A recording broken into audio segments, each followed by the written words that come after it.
Je vais dire un petit mot peut-être sur la campagne et la sensibilisation, mais je me suis interdit de dire qu'un mot sur le harcèlement sexuel. Et donc, comme je disais, on va quand même beaucoup échanger, on va commencer déjà par échanger. On ne va pas faire comme à l'école, comme à l'IFACI. C'est lui qui pense qu'il a quelque chose à dire sur le harcèlement, on partage et on avance, parce que moi, j'en sais pas beaucoup. Je connais pas beaucoup de choses sur le harcèlement. Voilà, la première diapositive. Comme je disais, harcèlement sexuel, je ne dis rien. Je ne dis rien à propos de harcèlement sexuel. Mais je dis quand même quelque chose à propos de la sensibilisation et à propos du terme campagne. Et le reste, ça sera la déclinaison du troisième concept qui veut dire campagne tel qu'on l'a défini. Nous allons parcourir tous ces éléments que je mets en gras. Alors, harcèlement, qu'est-ce que c'est à votre entendement? J'ai l'impression qu'harcèlement, c'est toujours contre les femmes. Bon, enfin, pas comme à l'école, mais quels sont les éléments dans la définition du harcèlement sexuel? Quels sont les éléments qu'on met dedans? Parce que tout le reste après ne pourra venir que ce qu'on entend par harcèlement sexuel. Si on doit faire une campagne de sensibilisation, on doit capter de quoi nous parlons pour décliner ce qu'on va demander aux gens. La définition précise, je ne saurais pas la donner ici. Au harcèlement, c'est un terme qui est dédié que nous utilisons régulièrement. Mais d'emblée, je vais tenter de dire que... Vous entendez bien? Vous... harcèlement, mais c'est une idée, je dirais, noire qu'on a derrière la tête vis-à-vis d'une personne. C'est une intention qu'on a afin d'arriver à un but charnel. Peut-être que le terme charnel qui est publiquement, mais sinon c'est ça. C'est parce que c'est une intention qu'on a afin d'avoir, je ne dirais pas la croix, mais je le dis quand même. Merci. J'ai peur de devenir comme une pression que l'on met sur quelqu'un ou sur quelqu'un pour arriver à un but donné. Ok, c'est la pression. Parce que Scott dit c'est l'intention. Si c'est l'intention, comment va-t-on capter l'intention? Comment matérialiser l'intention si ce n'est que l'intention? Effectivement, ce que j'ai fait, c'est le fait de solliciter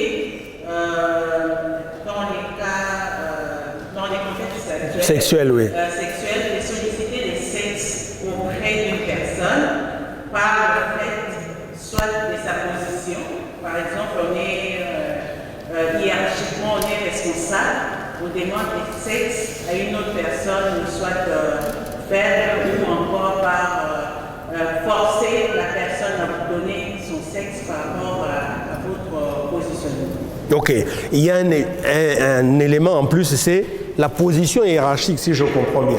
Donc, autrement dit, un subalterne ne peut pas harceler quelqu'un qui est hiérarchiquement... Non. Oui, ça ce sont des cas réels, mais nous sommes sur la définition. Ouais. Mettons-nous d'accord sur le principe et sur ce qui est fait. Je me répète sur les bons principes. Le harcèlement, c'est le fait d'inciter l'autre à la pratique sexuelle avec l'assistance contre son père. Ok. C'est ça que les éléments peuvent constituer dans le fait du harcèlement. Quand on voit l'autre, c'est que ça peut être l'homme comme une femme, sans forcément tenir la position auquel le incitateur. Ok. Vous aviez demandé la parole. Dans le harcèlement, il y a aussi l'aspect pression. Il y a l'aspect pression. Mais dans la plupart des cas, il y a toujours ce que nous appelons la position hiérarchique. Donc la personne qui est un peu supérieure à l'autre sur le plan hiérarchique dans une entreprise ou dans une société, il exerce cette incitation-là, comme elle l'a dit. Si on voit rarement un subalterne qui est par exemple sentinelle ou un huissier faire les harcèlements avec son DG. Il a des domestiques. Oui, il avait un doigt là-bas. Oui, donc c'est possible. C'est possible. Oui, c'est possible.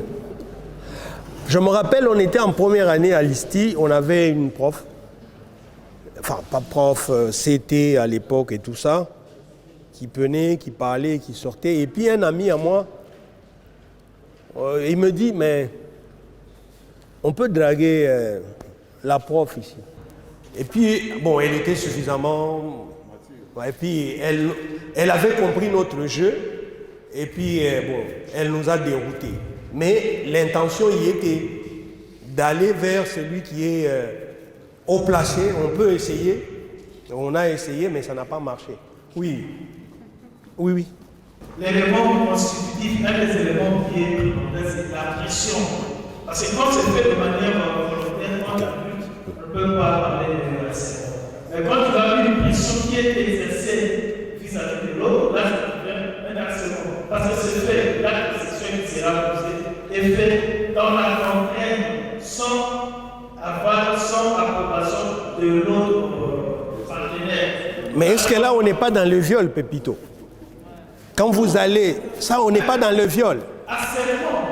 Donc vous dites l'acte sexuel que vous allez poser dans la contrainte. Là, c'est le viol, ce n'est plus le harcèlement. Juste, c'est un des aspects. Ouais. C'est un des aspects. Parce que le viol, ce sera le résultat du harcèlement. Ok. Harcèlement, c'est vous inciter, c'est avec pression, sans son aval. Donc il y a pression. On note quand même qu'il y a pression. La pression doit être persistante. Oui, ok. Plus. Oui. Oui, oui. Je peux ajouter que cette pression va se faire en répétition. Et puis, on doit aussi parler de, comment je peux dire, la position, ou bien, bon, juste dire qu'il y a une certaine hiérarchisation. Oui, ça peut partir d'un responsable vers les subalternes. Mais ça peut aussi se faire entre collègues. Oui, sur le plan horizontal. Ok. De manière horizontale ou verticale. Donc, on va dire de manière verticale, ascendante comme descendante, mais aussi de manière horizontale. Ouais. Oui, on va venir à ça. On va venir. C'est un agissement, comme je venais de le dire, afin de démoraliser et d'affaiblir psychologiquement la victime. Ah bon? Je sais très bien là, revenez un peu là. Reprenez un peu. Je disais que c'était un agissement afin de démoraliser et d'affaiblir psychologiquement la victime par des paroles. Voilà, ça peut être des paroles très méchantes ou, je ne sais pas moi, Ou gentil aussi, non? gentilles ou mais sexistes, tout ça, voilà. Ok. On voit. Donc on retient quand même la pression, on retient la position ascendante, descendante, mais l'élément pression persistante. Voilà, persistante. Oui, je l'aime bien. Dans l'harcèlement, c'est qu'il y a l'aspect pression. Mais moi, je prends l'image qui est devant nous ici. Il y a la conseillère qui a le micro et derrière elle, il y a un monsieur là de la outre la pression, il y a l'aspect intention. Analysons bien cette image. On parle seulement des jeunes. Il y a l'aspect intention. Ce monsieur-là, pourquoi il touche de cette façon-là? Quelle est son idée? Quelle est son intention? Il est vrai, il y a l'aspect pression, l'aspect de hiérarchique. Mais dans l'autre niveau, il y a l'aspect intention multipliée. Oui, on n'a pas refusé l'intention. Au départ, c'est l'intention d'ailleurs, mais qu'elle s'est traduite par la pression exercée. Quand on exerce la pression, c'est parce qu'on a l'intention d'obtenir quelque chose. Voilà. Je pense que l'intention est du matériel. Voilà. Justement. Cet aspect de l'intervention est établi de l'enseignement. Le harcèlement est essentiellement matériel, qui est en train d'inciter l'autre sur base d'une pression, mais cette pression va être persistante. Ok. Quel que soit le nom, il y a des cas de bonne maison, c'est de patron, à donner avec un groupe qui s'appelle par il y a des cas de côté hiérarchique, réserve la question pour apporter des valeurs. C'est-à-dire que le harcèlement, à mon sens, doit être le principe universel, sans et sans répondre les comptes du nom pour les sénateurs. Ok. À mon avis, d'abord, l'harcèlement sexuel dans notre pays constitue déjà un fait exceptionnel. C'est-à-dire que les législateurs, pour les sanctions, ces actes, ces comportements d'harcèlement sexuel. Donc, ça fait signifier encore un comportement persistant qu'à d'autres personnes sur une autre. Ces comportements persistants peuvent ainsi traduire par des gestes de dépression et de menace qu'une personne exerce sur l'autre afin de détenir de cette dernière des faveurs sexuelles.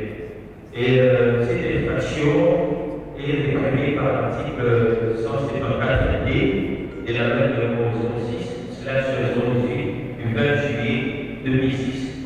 Cette loi complète et modifie les décrets du 30 janvier 1940 portant les codes pénales congolais. Donc c'est un comportement persistant qu'une personne exerce sur une autre. Ok. Alors, il a anticipé sur la question que j'allais poser parce qu'on a parlé de la pression persistante en vue d'obtenir auprès de la personne en face des faveurs sexuelles, vous avez dit. Ok. Mais vous avez anticipé parce que vous dites à travers les gestes, parce que l'autre question c'était de savoir la pression s'est traduite par quoi? Est-ce qu'elle s'est traduite seulement par des gestes seulement? Par des menaces. On peut faire la définition légale. Ok. Tiré de la loi du 20 juillet 2006 modifiant les compétences des défenses en 1940 programme de code pénal congolais. Il dit ceci, quiconque aura adopté un comportement persistant envers autrui, se traduisant par des paroles, des gestes, soit en donnant des ordres ou en conférant des menaces, ou en imposant des contraintes, soit en exerçant des pressions graves, soit en abusant de l'autorité qui lui confère cette fonction en vue d'obtenir de lui des faveurs de la vie sexuelle, sera puni de servitude pénale de 1 an de prison. Donc voilà les contenus de cette loi congolaise quand on parle harcèlement sexuel. Ok. Merci. Alors, en vous écoutant, on dit qu'il y a un élément dans la définition qui exclurait les gens qui sont en position inférieure. Parce qu'on dit profitant de sa position, hein, on dit profitant de sa position. Oui, soit en abusant de l'autorité que lui confère. Ah, soit. En abusant de l'autorité. Ok, soit c'est seulement une des possibilités. Ok. Voilà, c'est donc une des possibilités. Ok. Oui, maman. Moi, je voudrais ajouter à ça, parce que le législateur a fait cette loi à partir d'un comportement social. Oui. Et ici, nous allons apporter aussi ce que le législateur avait déjà vu. Okay. Et je sens là-dedans qu'il y a aussi la notion d'une certaine, c'est-à-dire qu'on trouve devant soi une certaine faiblesse. Okay. Il y a une force et une faiblesse. Exactement. C'est pour cela qu'on a un tel comportement pour profiter de cette faiblesse-là, soutirer de cette faiblesse, soutirer quelque chose à partir de cette faiblesse-là pour se convaincre, avoir un résultat qu'on veut avoir. Ici, comme on parle d'harcèlement sexuel, c'est pour obtenir à la fin les faveurs sexuelles. cette faveur-là. Ok. Que vous considérez aurez par exemple, mais que vous allez avoir par votre pression, quel que soit le rang, hein, que vous soyez au niveau horizontal, vous avez le même rang, mais vous avez peut-être l'ancienneté. Ok. Hein, donc, du côté de la victime, c'est la faiblesse. On est en position de faiblesse. Que l'on soit tous les deux directeurs, que l'on soit quelqu'un, mais il y a une position de faiblesse de la victime. Qui n'est pas due nécessairement au rang, ça peut être l'ancienneté, ça peut être l'argent, ça peut être, voilà. Non, on se... Oui. Exactement. Ok. C'est ça qui va faire en sorte qu'on puisse s'imposer sur lui. Ok, merci beaucoup. De toute manière, en disant faiblesse, ça suppose donc, s'il y a un faible, l'autre côté, il y a un fort. Donc, en disant faiblesse, on suppose que c'est lui qui obtient, il est dans la position de force. Sauf si quelqu'un estime qu'il y a un élément qui n'a pas été repris ici. Oui. Bon, je reste dans l'environnement de la loi et alors plusieurs possibilités. Mais lorsqu'on regarde la position de l'homme, c'est qu'on choisit une possibilité qu'on ne reste pas par rapport aux autres. Il y a le lieu qui s'exprime pour déterminer. Il y a aussi cet aspect purement hiérarchique, purement de force et de faiblesse, mais il y a aussi une possibilité de menace.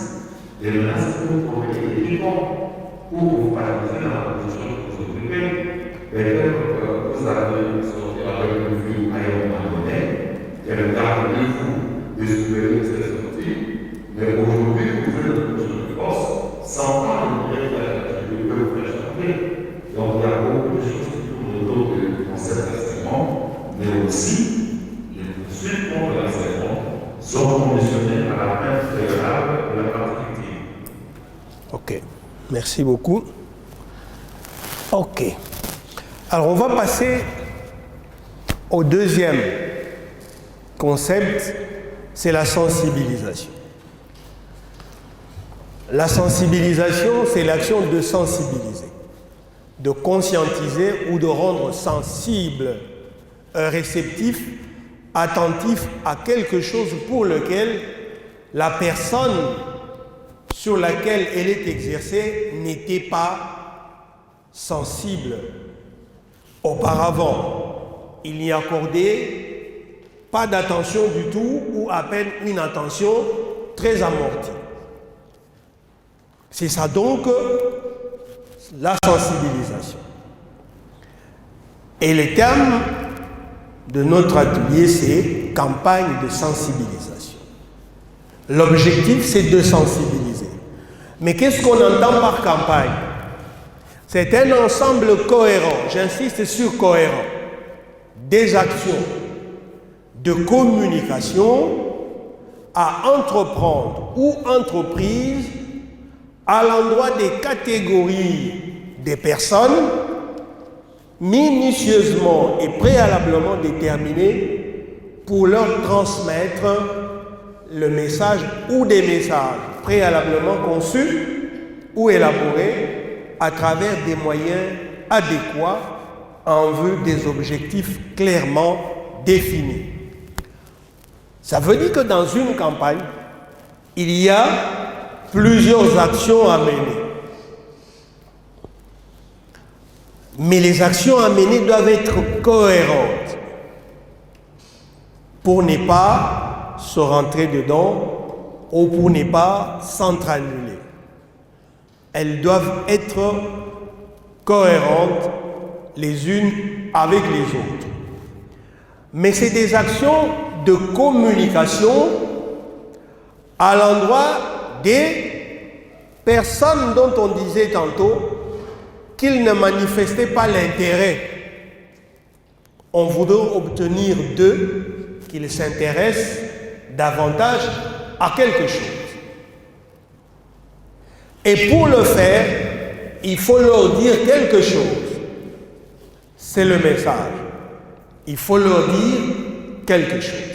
Et c'est pourquoi je disais tantôt, il faudra qu'on se mette déjà d'accord, pas seulement maintenant, même après, sur déjà qu'est-ce que nous entendons par harcèlement sexuel parce que ça va être important dans la construction et l'élaboration des messages. On risque de donner des messages qui n'ont rien à voir avec le harcèlement sexuel. Donc, il est clair qu'il faut qu'on se mette déjà d'accord sur l'objet de la sensibilisation. Donc, je dis message préalablement ou conçu et élaboré à travers des moyens adéquats en vue d'atteindre des objectifs clairement définis. Les moyens adéquats. Ça veut dire qu'il faut utiliser des supports de communication qui sont pertinents par rapport aux catégories, à nos cibles. Parce que si vous prenez un support qui n'est pas en adéquation avec la cible, vous ne l'aurez pas atteinte. Si vous voulez sensibiliser les chégués aux dernières mesures du gouverneur de la ville, vous n'allez pas mettre votre message dans le phare. Les chégués ne disent pas le phare. Donc le support n'est pas adapté à la catégorie que vous voulez atteindre. Ça, c'est un exemple comme ça. Le phare, c'est donc la presse, mais on peut trouver qu'au sein de la presse, tous les médias ne sont pas pareils. Tous les médias, je parle des médias. La radio, la télé, la presse écrite, la presse en ligne, ce sont des médias. Mais au sein des médias, on peut trouver des supports. Et tous les supports n'ont pas la même audience. RTNC n'a pas la même audience que Télé 50. Télé 50, ce n'est pas la même chose avec Top Congo. Top Congo, ce n'est pas la même chose avec Radio Okapi. Donc, l'adéquation des supports de communication, ne serait-ce que pour les médias, peut se faire à deux niveaux. Les médias et les supports. Mais au sein même des supports, parlons-en sur Top Congo, que je suis beaucoup quand même moi, n'a pas la même audience que le débat.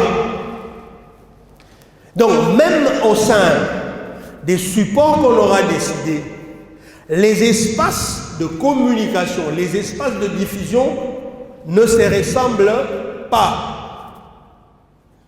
En tout cas, si vous voulez, aujourd'hui, par la petite expérience, vous voulez atteindre les chauffeurs de Kinshasa, allez dans Parlons-en, vous les avez tous. Ou top Matin ou quelque chose comme ça. Et vous allez voir même le gros des gens qui appellent dans ces émissions de Top Congo, c'est souvent les chauffeurs. Donc, choisir des moyens adéquats, c'est un travail minutieux. Parce qu'il faut l'adapter aux catégories que vous voulez atteindre. Sinon, vous passez à côté de ce que vous cherchez. Ce qui va venir après, nous allons revenir sur ces éléments-là en détail. D'abord les actions et les cibles, nous allons les coupler, les moyens, les messages, c'est l'exercice que nous allons faire maintenant. Mais comme je disais, arrêtez-moi lorsque vous constatez qu'il y a une connerie que je suis en train de raconter là-bas. On peut discuter avant d'avancer. Ou alors, si vous ne voulez pas me couper, vous notez ma connerie et puis vous allez me la rappeler. Alors, on met ensemble cible, moyen et action. Parce qu'en matière de campagne de communication, on appelle ça de package. On ne décide pas de ces choses de manière isolée. On ne peut pas décider de ces choses de manière isolée. Il y a même les objectifs qu'il faut mettre à côté. Parce que, comme on va voir, pour notre cas de sensibilisation, ce que nous allons chercher par exemple auprès des députés ou les parlementaires, éventuellement de revisiter la loi si elle est obsolète, ce n'est pas la même chose que nous allons demander au potentiel harceleur. Mais dans une campagne de communication, on aura catégorisé les différentes personnes à atteindre. Les parlementaires, les chégués, ainsi de suite. Donc, ça se décide ensemble. Alors, les cibles. Les cibles d'une communication, d'une campagne de communication ne sont jamais homogènes. Jamais. Déjà, quand vous prenez pour la même préoccupation, sensibiliser au harcèlement sexuel, les députés, ce n'est pas la même chose que les ministres. Ce n'est pas la même chose que les ONG. Ils n'ont pas les mêmes préoccupations. Parfois, elles ont même des préoccupations contradictoires. Et vous voulez les amener sur quelque chose d'ensemble, ça veut dire arrêter le harcèlement sexuel. Donc, les cibles d'une communication ne sont déjà homogènes. Je montrais déjà que par les catégories, elles ne sont pas homogènes. Mais quand vous allez à l'Assemblée nationale, dans la configuration, les gens de la majorité et les gens de l'opposition n'ont pas les mêmes motivations sur votre préoccupation. Allez, tiens, il y en a même qui refusent de prendre la Jeep. Tu vois ça? Quelqu'un dit, moi je ne prends pas la Jeep là. Alors que moi je cherche ça. Donc, ils sont tous parlementaires, mais ils n'ont pas les mêmes préoccupations. Et donc, quand on fait une campagne de communication, parce que je vois souvent quelqu'un qui reste là, dans la journée, et il produit un plan de campagne de communication. Mais il faut être sérieux quand même. Ça ne peut pas se faire comme ça, là. Il faut analyser les choses de manière très, très minutieuse, voir toutes ces disparités, toutes ces sensibilités, et trouver le message qui va pour chacune des catégories. Les cibles ne partagent nullement pas les mêmes motivations, je l'avais déjà dit. Elles n'ont pas les mêmes habitudes de consommation de médias.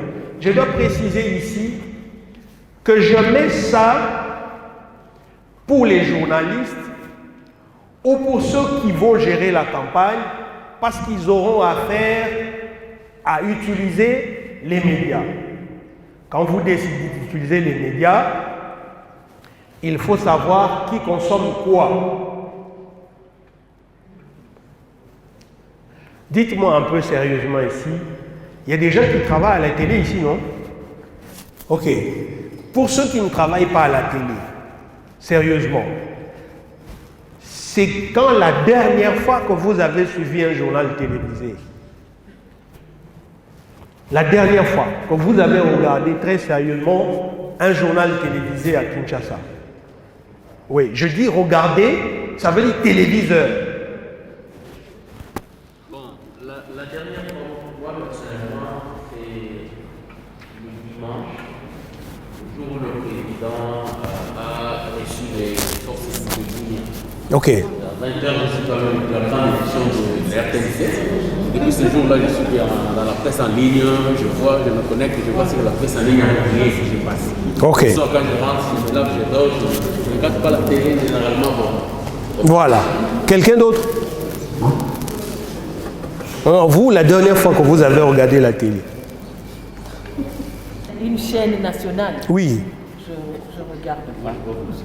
Je ne regarde pas. Alors, mais vous avez quand même les infos. Oui, j'ai les infos. À travers quoi? À travers le web, l'Internet. Ok. Moi, je regarde tout à tout moment. Ok. À tout moment. Comme j'ai un média en ligne, donc nécessairement, je regarde. Ok. Oui, merci. Je suis toutes les informations. Ok. Alors, on est presque tous ici informés. Mais si vous regardez par où nous est venue l'information, de moins en moins, c'est quand même la télé. Même la télé, on la regarde sur son téléphone.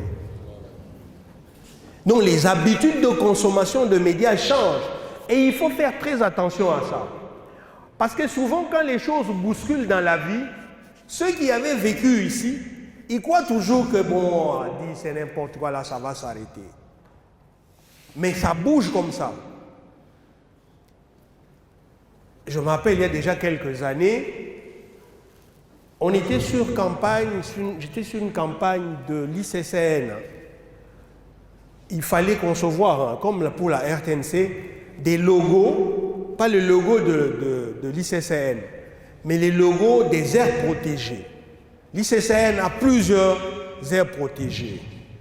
Le zoo, le parc de Virunga, le Kaozi Biega, tout ça, ce sont des aires protégées et qui sont gérées de manière plus ou moins autonome et qui ont besoin d'avoir une identité personnelle. Alors l'idée était avec GIZ de dire il faut qu'on conçoive des logos pour chaque aire protégée. Alors nous devons lancer un appel pour que les gens proposent des logos avec l'équipe de l'ICCN. On a conçu le communiqué. Il fallait alors décider de quel support utiliser pour que les gens soient au courant du fait qu'il y a un appel à la candidature pour proposer un logo. On était à 4. Les gens avaient décidé d'aller à la télévision. Moi, je leur ai dit, je crois que la télé, ce n'est pas le meilleur moyen ici, si on veut atteindre. Mais les gens sont restés dans la tête avec la télé. Il y a eu une discussion, alors nous nous sommes dit, ça nous permet de voir aussi le degré d'audience de chaque média. On va faire le communiqué à la télé, on prend le même communiqué, on va le mettre à l'Académie de Beaux-Arts, à l'INA, les gens qui peuvent être intéressés par la question. Et on a demandé au secrétaire qui recevait toutes les propositions. On a mis en place un outil. Vous dites votre nom, ce que vous proposez, et vous nous dites par quel moyen vous avez appris qu'il y avait cet appel à proposer un logo. Sur 100% des gens qui étaient venus déposer, à peine 17% l'avaient suivi à la télévision. À peine. Avaient suivi le communiqué à la télé, c'était sur RTGA, je crois, RTNC aussi. À peine. Les autres l'avaient suivi par un ami, l'avaient appris par un ami qui était au courant, mais la grande majorité des gens qui étaient venus déposer, ils avaient vu ça sur les valves à la faculté. Et donc, si on ne fait pas très attention au support qu'on va utiliser pour la campagne, on peut se planter. Généralement, on conçoit les campagnes ici toujours avec ces idées-là, que ça doit être à la télé, alors que les choses ont beaucoup changé. Et comme on n'a pas sérieusement des études dans cette masse, sauf ce que fait Target, qui fait des études d'audience assez régulières pour montrer. Et si vous regardez ces choses-là, vous allez voir que les habitudes de consommation des médias ont beaucoup évolué et continuent à évoluer. Donc, il est bon d'en tenir compte. Le ciblage, comme je disais, nécessite un travail laborieux et méticuleux. Et il s'agit donc de définir des catégories des gens qu'on veut atteindre, de définir les objectifs par catégorie. Si on veut ici le harcèlement sexuel, qu'est-ce qu'on veut faire de l'harcèlement sexuel après cet atelier? On a constaté quoi? Qu'il y a beaucoup. Qu'est-ce qu'on veut obtenir? Qu'il y ait moins? Est-ce qu'on veut obtenir que la loi soit changée? Si on prend seulement ça, si on veut obtenir que la loi change, ça veut dire qu'on va aller au Parlement. On va aller au Parlement, on va voir les députés avec un message approprié aux députés. Changez-nous la loi. Mais s'il y a des catégories dans lesquelles les études montrent que dans ces professions-là, c'est là qu'il y a beaucoup de cas de harcèlement, si cette catégorie devient notre cible, on ne va pas dire à ces gens-là, faites-nous la loi. On va leur dire, arrêtez le harcèlement. Ce qu'on veut obtenir chez eux, c'est qu'ils arrêtent. Mais on ne va pas leur dire seulement comme ça, il faut arrêter. C'est ce qu'on va voir dans la manière de concevoir les contenus, les messages qu'on va diffuser. Mais à ce niveau, on note que le ciblage consiste en un travail laborieux de déterminer les cibles, de les catégoriser de la manière la plus détaillée possible et d'adjoindre pour chaque catégorie des objectifs spécifiques et enfin de décider quelles sont les actions que l'on devra mener. Alors, les actions de communication. Il y a donc des actions hors médias. Ça veut dire que c'est des actions indépendantes de médias. J'ai été associé une fois à une rencontre avec les députés sur la question de la loi, notre loi là.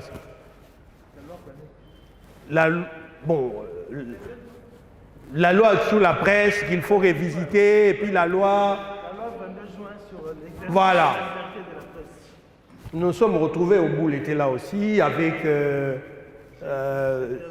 oui, Chivis était là, Jean-Pierre Kibambi. Nous sommes allés au Palais du Peuple pour rencontrer les députés. On a rencontré un député de Chikapa là. Oui, Guy Mafuta, Mamba et ainsi de suite. C'est pour obtenir ce qu'on veut obtenir. C'est une action en dehors des médias, mais c'est une action pour sensibiliser les gens. Donc toutes les actions qui peuvent se faire pour sensibiliser ne sont pas des actions à faire nécessairement dans les médias. Il y en a d'autres qui ont même horreur qu'on en parle dans les médias. Parce qu'ici, la tendance, c'est trop médiatiser. On médiatise tout. Probablement que la médiatisation que tu fais là va être contre-productive. Parce que les gens que tu vas rencontrer qui peuvent te donner ça, ils ne veulent pas qu'on en parle à la télé. Mais ici, généralement, quand on a un chargé de communication au ministère et tout ça, ça veut dire la médiatisation. Tout, la médiatisation. Quand vous regardez le journal télévisé, c'est des audiences des ministres. Mais les audiences, c'est tout ce qu'ils font tous les jours, tout ce que tout le monde peut faire. Et lorsque, à l'époque, je dirigeais une télévision, j'ai dit, est-ce que peut-on recenser, moi, à mon âge, là, si je me rappelle un peu, les nombres de fois que j'ai vu des investisseurs qui sont venus au pays pour Inga, et à mon âge là, il y a toujours rien eu à Inga. Mais il y en a plein qui sont venus pour Inga. Et ça, les journalistes nous ont montré ça. Voilà, tel est venu, entrepreneur, il va retaper Inga. Et il se passe 2, 3, 4 mois. Il y a un autre qui vient. Il se passe 4 ans, un autre vient. On dit la même chose, mais on ne se pose pas la question, c'est lui qui était venu le premier, là où est-ce qu'on en est. Ça aussi, pour le journaliste, ça s'appelle le devoir de suite. Le journaliste a l'obligation de suite. Ça s'appelle le devoir de suite. Quand vous nous avez dit des choses, ne venez pas multiplier alors que les premiers, là, vous ne nous dites plus rien. Voilà. Le chef de l'État va à Bunia.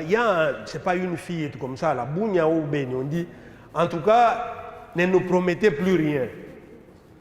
Ça veut dire, parlez d'abord des promesses que vous avez faites là. Donc, on a assez de promesses. Voilà. Les journalistes ont l'obligation, ça s'appelle le devoir de suite. Quand vous avez commencé, mais dites-nous où est-ce qu'on en est. Mais on ne dit rien. Parce que l'attaché de presse du ministre, son travail, c'est appeler les journalistes et ainsi de suite. Mais le chargé de communication, l'attaché de presse, son boulot, c'est aussi de se taire. Et donc se taire, se dit au ministre, ici on se tait, on ne parle pas. On ne parle pas. Et quelqu'un qui ne parle pas beaucoup, il se met à l'abri de beaucoup de critiques. Celui qui n'est pas trop médiatisé, il se met à l'abri de beaucoup de critiques. Celui qui monte trop, il va être le focus de toutes les attaques, on va aller ainsi de suite. Voilà. Donc, on peut se mettre à l'abri et le communicant, le bon, ce n'est pas celui qui défend son chef, qui répond à toutes les critiques. C'est celui qui prévient les critiques, qui fait en sorte qu'il n'y ait pas de critiques.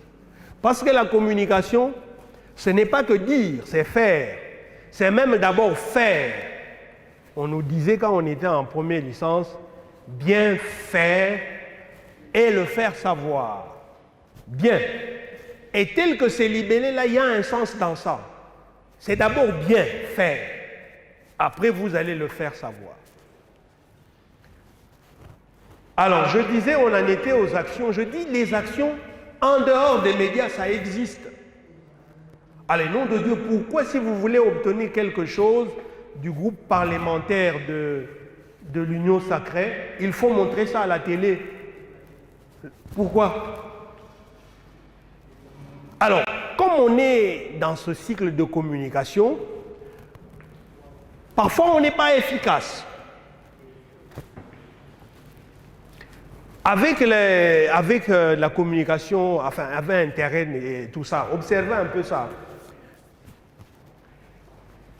Quelqu'un qui vit chez lui, avec sa femme ou son mari, c'est l'anniversaire de son mari.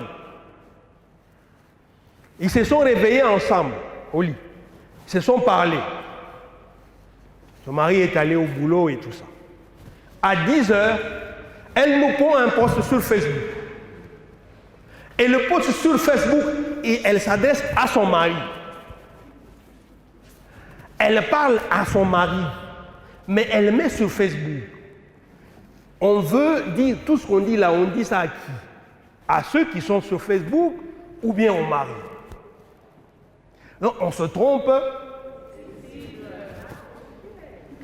Le 13 juin de l'année passée, je crois avec Kitamba là, Gracien, dans le journal de 20h de la RTNC, le journal commence par le message d'anniversaire du directeur du cabinet du chef de l'État. Ils sont ensemble, hein, partagent un peu les bureaux. Mais le directeur du cabinet du chef de l'État estime qu'il doit dire au président joyeux anniversaire dans le journal télévisé de la RTNC à 20h. Est-ce qu'il le fait pour que le chef entende ou il le fait pour nous? Mais s'il le fait pour nous, quel mérite il y a à ça qu'il ait dit à joyeux anniversaire? Quel mérite? Alors, comme on se fout un peu de tout ça, le pays, c'est tout ça, c'est comme ça, c'est la média.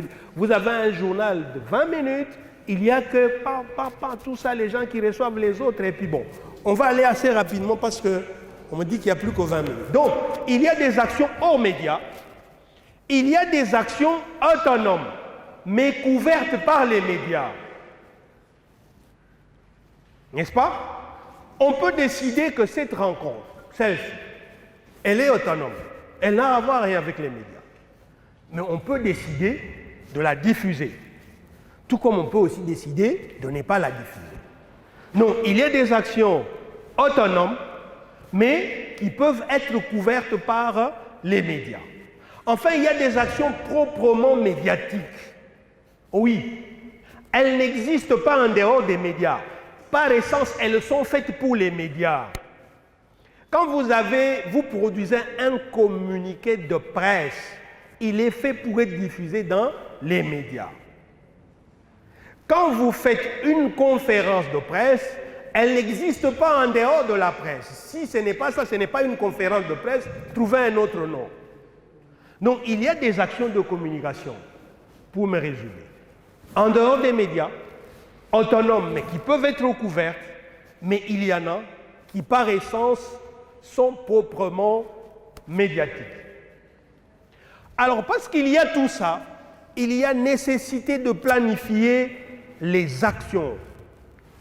Ce qu'on appelle le plan d'action qu'il ne faut pas confondre avec le plan média.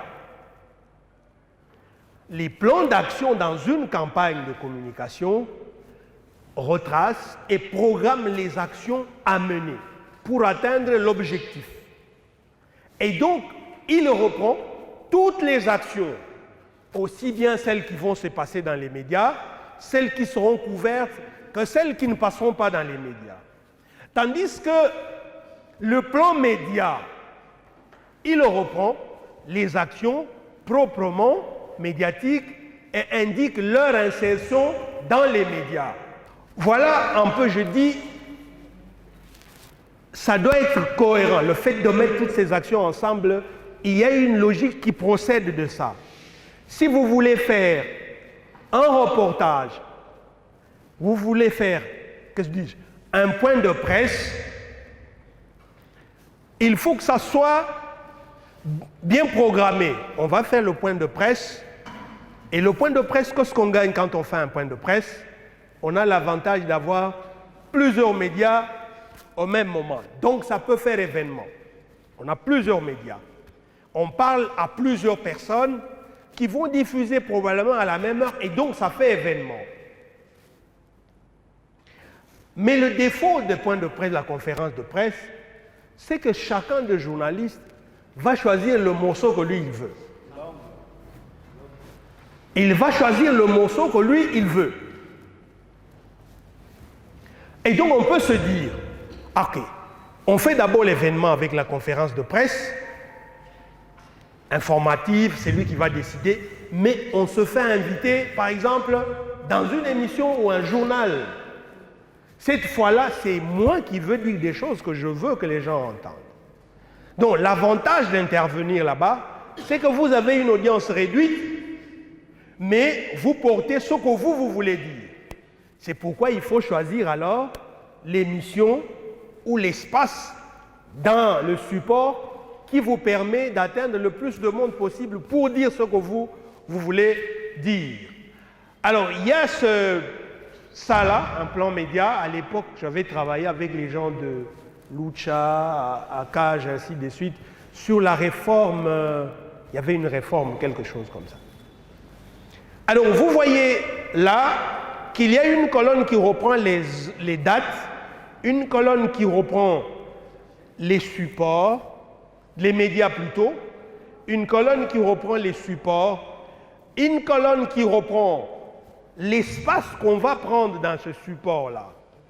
Par exemple, nous avons la date du 14 mars 2020. À cette date, on choisit de faire recours à la télé, à la radio et à la presse digitale. Ça, ce sont les médias.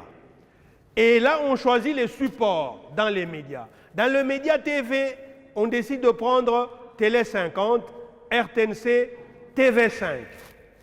Dans le média radio, on prend Top Congo, Radio Okapi.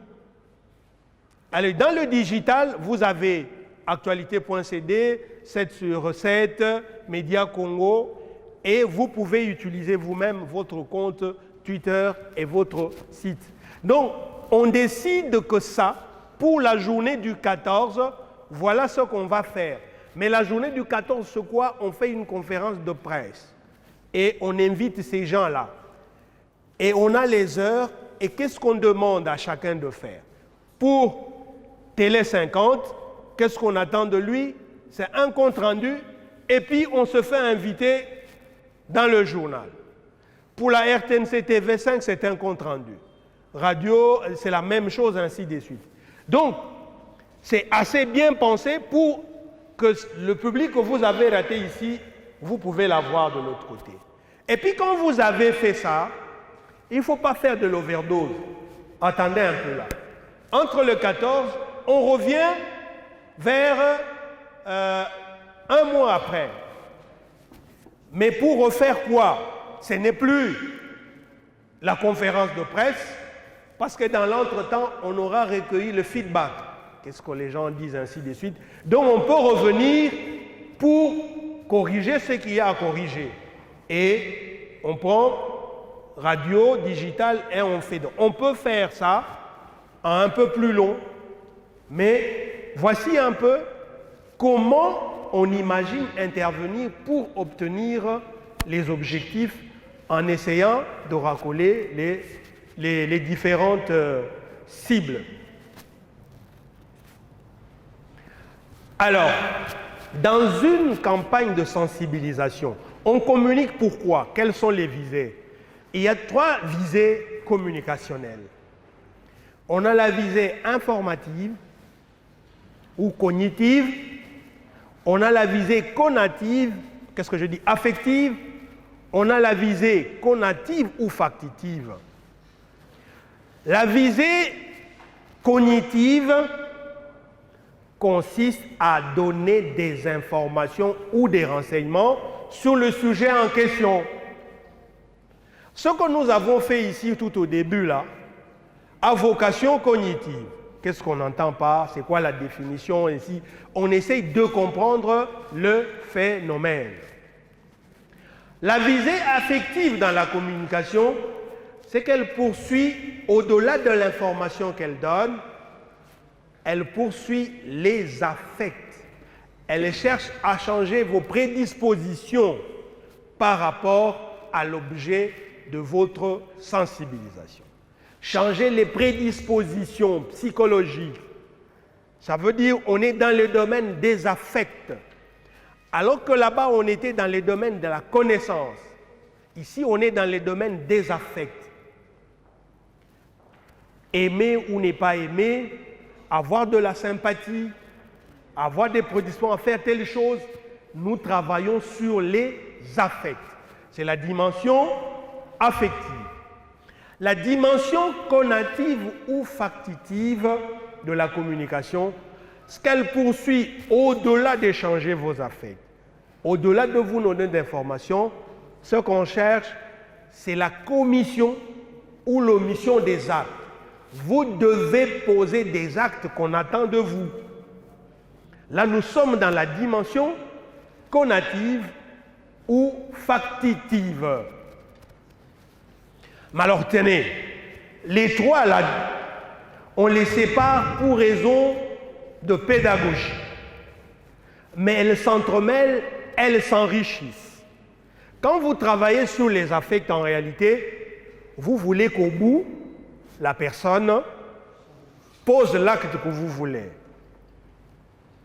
Dans la communication publicitaire, quand on vous dit que dans Coca, si vous prenez Coca, vous êtes fort, ainsi de suite, on ne vous demande pas encore jusque-là d'acheter.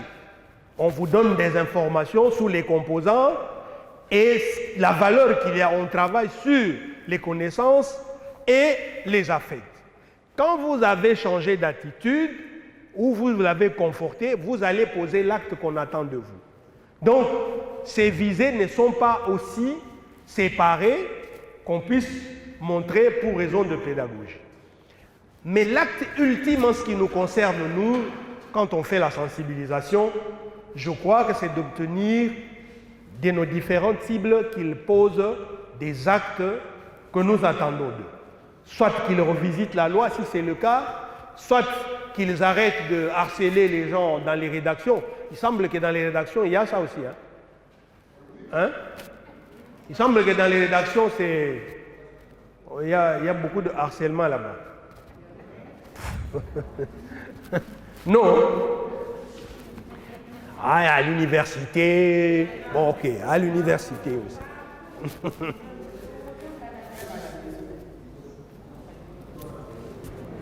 Alors, là, j'ai mis ensemble cible, action et moyens. Ici, on va parler quand même du message.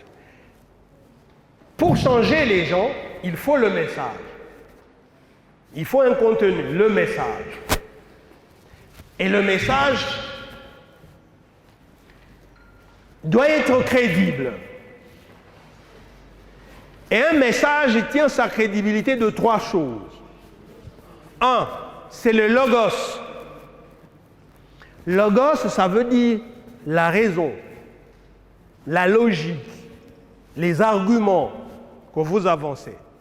C'est le logos. Il s'agit du discours rationnel. Il faut convaincre par les arguments. Mais le logos chez les Grecs disait en même temps raison et discours. N'est-ce pas? C'était en même temps, et beaucoup de mots qui sont fabriqués à partir de logos, c'est discours. Mais logos veut dire la raison. Chez Socrate, c'est la raison. Chez Isocrate, c'est le discours, la parole. Mais on retient que le logos ici, c'est le sens de la raison, la tête. La deuxième source du crédit d'un message, c'est le pathos. Le pathos, c'est l'émotion, les affects.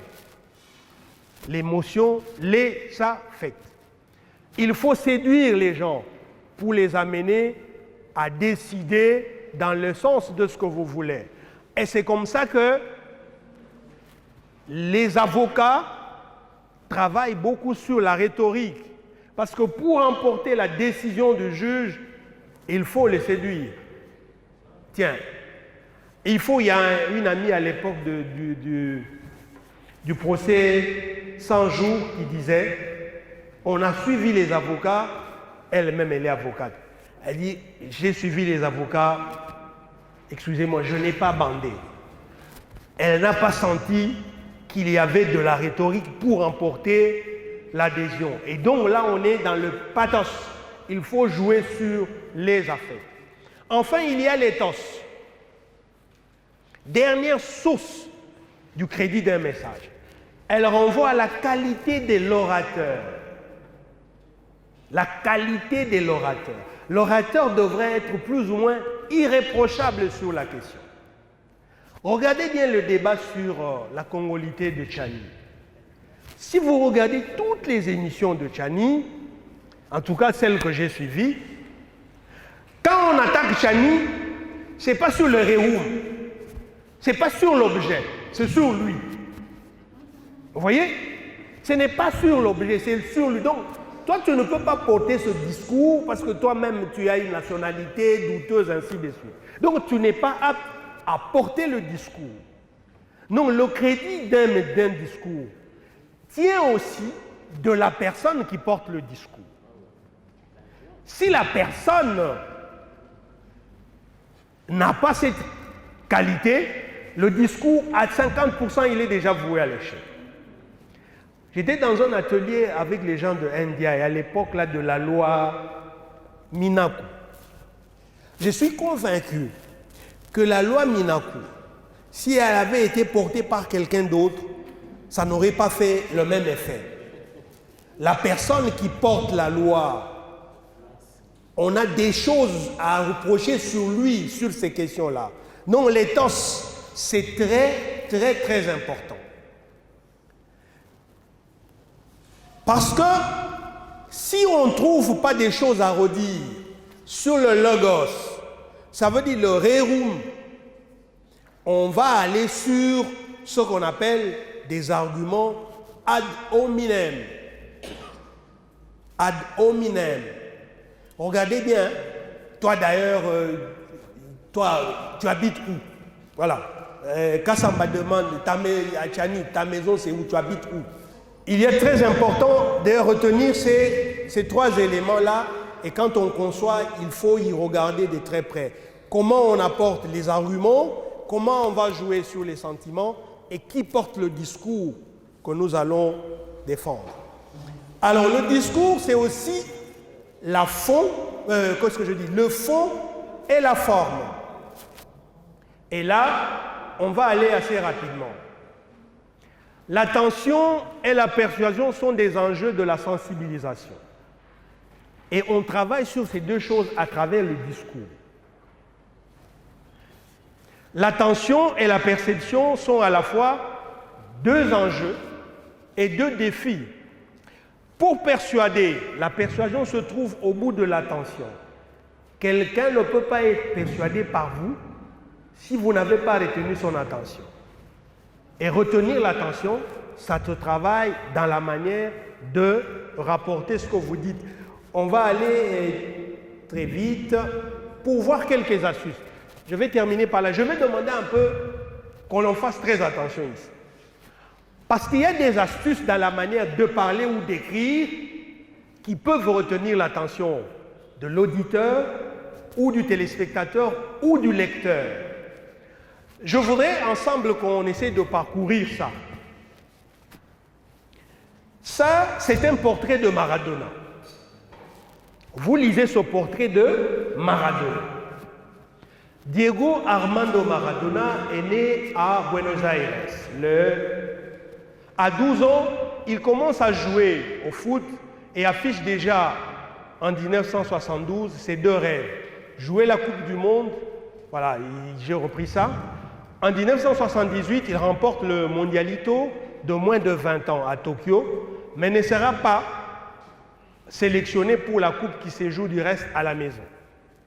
L'Argentine de Mario Kempes la remportera quand même. Maradona ne sera sélectionné que pour la coupe de 1982 qui se joue en Espagne. Au premier match contre le Brésil, il écope d'un carton rouge. C'est plutôt au Mexique, en 1986, qu'El Pipe de Oro, son autre sobriquet, réalisera son rêve en remportant le Mexico 86. Ça, c'est un portrait de Maradona. Je vais mettre un deuxième portrait de Maradona, écrit autrement, et on va discuter. Été 1972, dans un quartier pourri à la lisière de Buenos Aires, un enfant de 12 ans jonglait avec le ballon. Puis, il interrompt son ballet solitaire et s'adresse à l'objectif de la caméra, déterminé à immortaliser la naissance d'un génie. J'ai deux rêves, jouer la Coupe du Monde et la gagner. Argentina 78, bien qu'il ait remporté le Mondialito de moins de 20 ans à Tokyo, il n'est pas sélectionné par Luis Benito pour cette fête du foot à la maison. Mario Kempes fera le reste. L'Albiceleste est sur le toit du monde. Espagne 82, sélectionné cette fois-ci, il termine par son premier match il ne terminera pas son premier match pour avoir recoupé d'un carton rouge contre le Brésil au premier tour. Mexico 86, il est enfin champion du monde et réalise son rêve exprimé 14 ans plus tôt. Avec un exploit personnel contre l'Angleterre en quart de finale qui étale tout le génie de ce gamin en or. 6 adversaires dans le vent, 37 enjambés, 11 touches de balle et enfin un but en or massif. Il s'appelle Diego Armando Maradona, dit El Pibe de Oro. Je voudrais avoir votre commentaire sur les deux récits, les deux portraits de la même personne.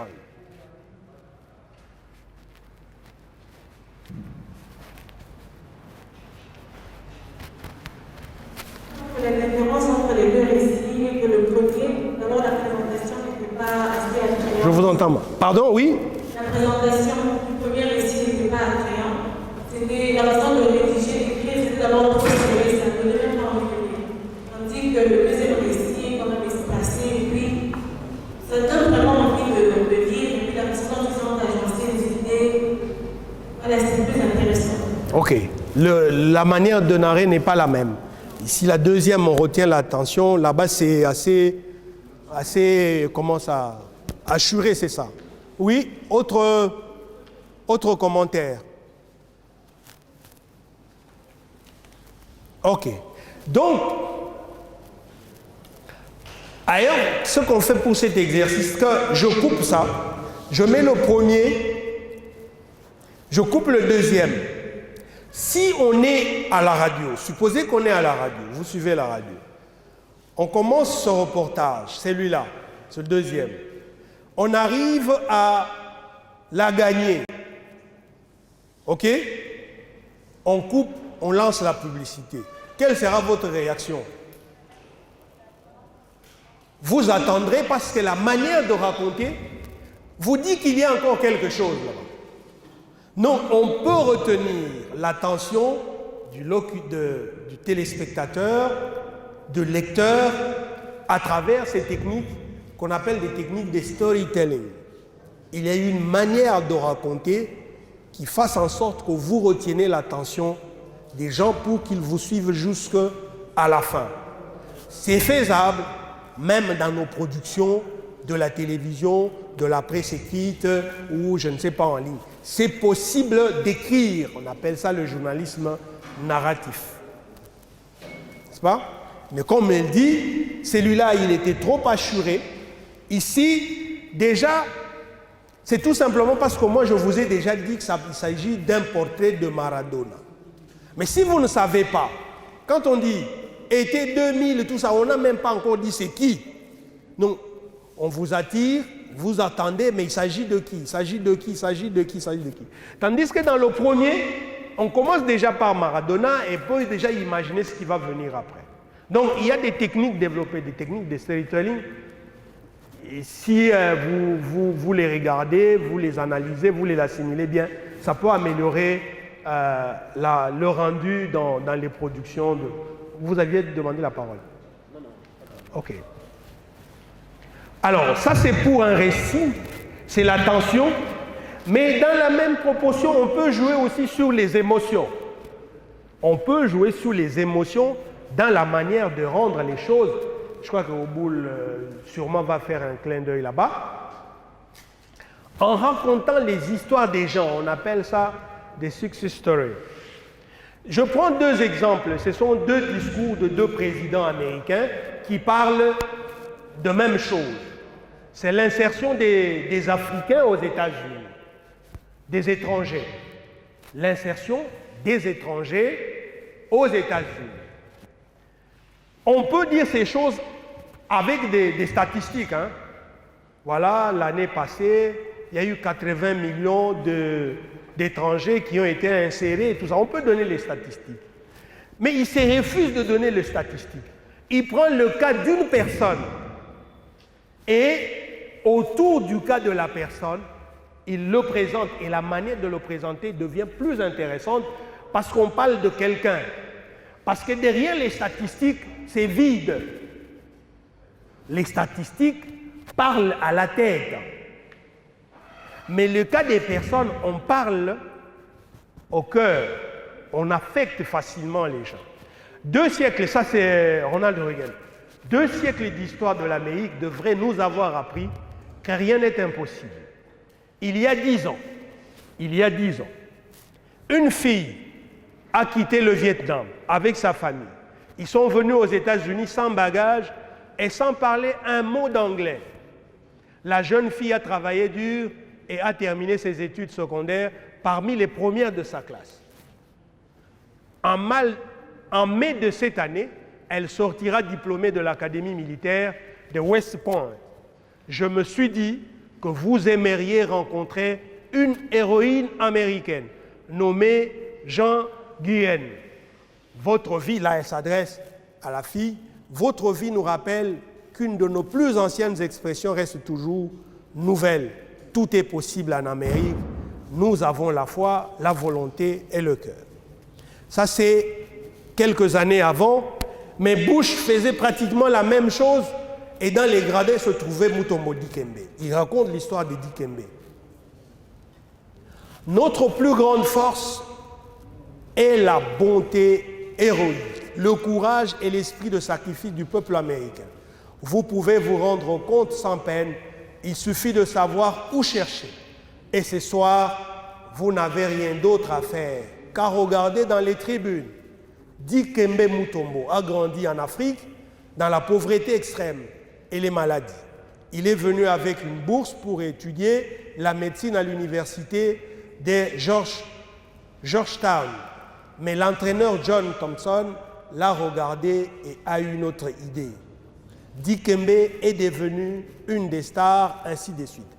Donc, le sujet, c'est l'insertion, la réussite des étrangers en Amérique. Il peut prendre aussi les statistiques. Mais il décide de ramener cette histoire autour de la réussite d'une personne plus ou moins connue et il fait l'affaire parce que non seulement il s'adresse à la tête, il s'adresse aussi à la raison. N'est-ce pas?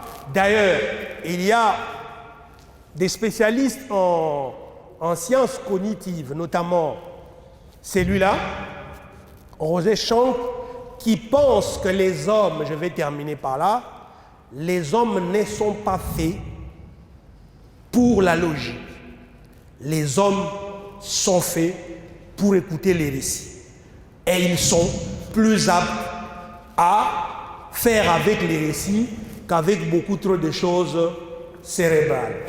Donc, pour des questions de sensibilisation comme notre question ici, il est bon, au-delà de la raison, d'essayer de travailler sur les affects des gens.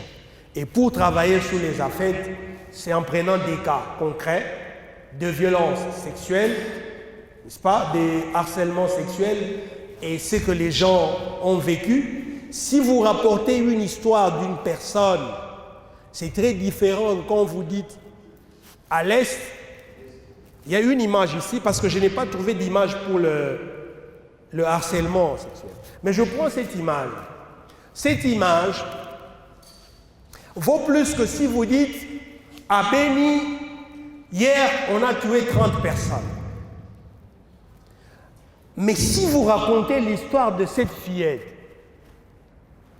ce matin, elle s'était réveillée avec sa maman, elle n'avait jamais imaginé ce qui allait arriver. Elle a 14 ans, elle a 6 ans, elle revenait de l'école, arrivée à Si vous racontez cette histoire, elle va être plus frappante que si vous dites cet après-midi, on a tué 37 personnes à Bunia. J'ai terminé. Merci beaucoup.